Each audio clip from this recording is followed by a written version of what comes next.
Hi guys, I'm so excited to be able to share with you a couple techniques on how to edit a backlit image. Um, so I took this image just recently, a couple days ago, with a shootout with a few photographer friends, and the light just was just perfect and beautiful here. And I had to place her right here at this small little spot. Um, so what I normally will do first is, let me go back up here. Um, Make sure that my white balance is on, and I just want to warm it up a little bit. If it's too warm for you, you can always take it down. It's just really pretty much towards your eye, what you think is best. Um, okay, so I'm going to start there. I'm going to bring up my clarity just a tad. Notice that when you do bring up your clarity a little bit, it does make skin a little bit grayish. So we'll fix that too in a little bit. Um, okay, so now my white balance is on. I pulled up the clarity. I'm going to bring up my exposure just a tad. And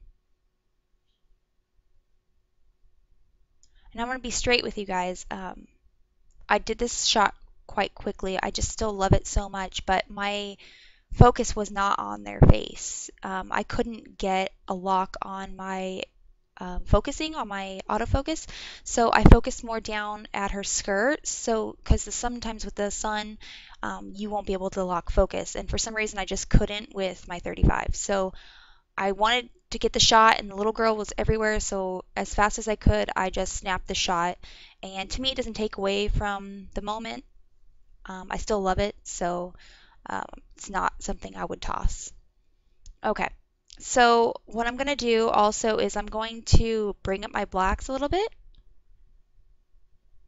And what this is going to do is it's just going to add that really rich deepness into the shadows. And then the clarity too, with the two together, it just adds a little bit of um, sharpness to your image. I'm also going to bring up the shadows more here, so it's perfect in the right spot.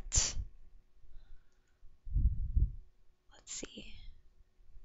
I like it, the warmth. Okay. Now I'm going to go into my tone curve. I'm going to usually I do 2 points. I do one here and one here. Right now I'm going to do 1 point in the middle, and I'm going to bring it down. I know this is kind of contrary to what I did in the basic panel, but you'll see. Might move it down here a little bit. Go.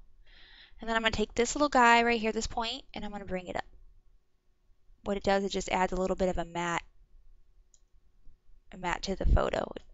To me, I like how this right here, this little guy pulling it up adds to the creaminess to the photo. I don't necessarily like a full matte photo, but I do like that it will add cream to the shadows, cream to the photo itself.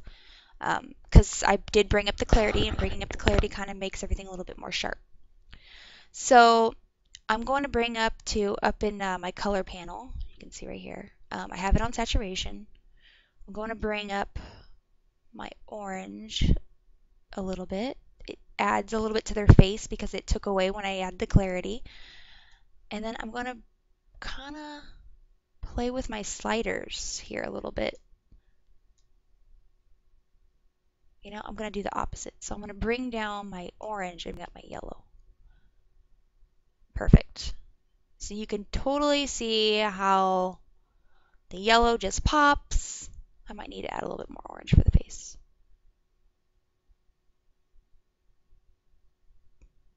Perfect.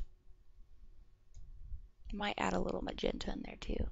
You can see that there's magenta in her dress, and there's always a little bit magentas in the skin sometimes. It just depends. Okay, so I'm also going to go here in my sharpening, my detail panel, and I'm going to bring up my sharpening to about 75 to 82. There we go. That's what I like. Not going to add any green. I think I'm going to actually add some more exposure to get this creamy look. Or maybe I'll take down the exposure and I'm going to bring up the whites. Sometimes bringing up the exposure will, take too much away from the shadows. And I know I talk a lot about the shadows, but it's really important to have a really good tonal value in your image. So sometimes when you do up your exposure too much, it takes away from the detail. And you need to have that detail in order to make your image pop. So I am going to bring my exposure a little bit, but not too much. Right there is good. Brought up my whites. And you can also take away the unwanted shadowing. I don't want to do that too much because I really like that, but you can do that by using your adjustment brush as well. So it is still a little bright for my taste. I'm not really too into the bright. So I'll play around with my saturation. And then I'll add a little vibrance. Everybody thinks that they're the same. They're not. The vibrance just makes the color pop way more.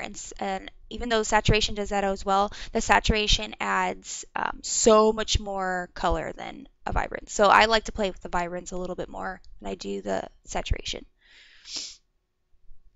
Okay, so now I'm going to go into my split toning. For me, I really like to split tone my shadows. I don't really necessarily split tone my highlights very often because I really like my highlights to be really nice and white and crisp. Unless I'm working with a sunset or something like that, then I will play with my split toning. But here,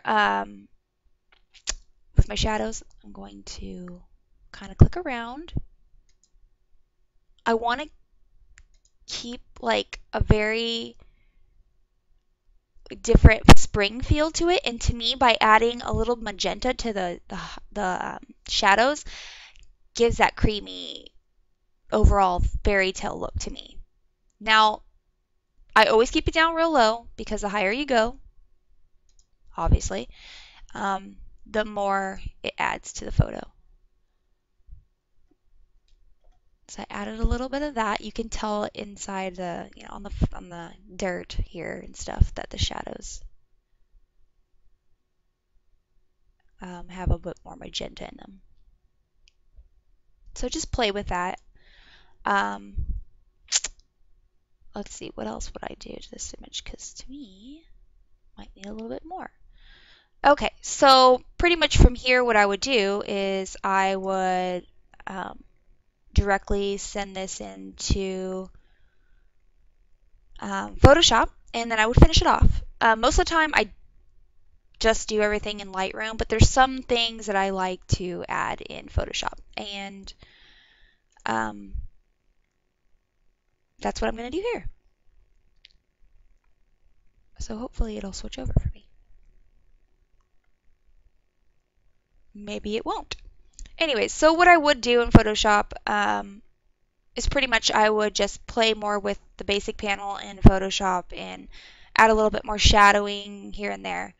But all in all, honestly, this is exactly how I had it. I just probably deepened up the blacks a little bit more. Like you can do that in here as well by doing a little bit of this in your tone curve. It just depends what you like. Really, really does. If you really want to nail your color edits, and I strongly encourage this, I know it's going to take a lot of time, but seriously just spend one day focusing 100% on your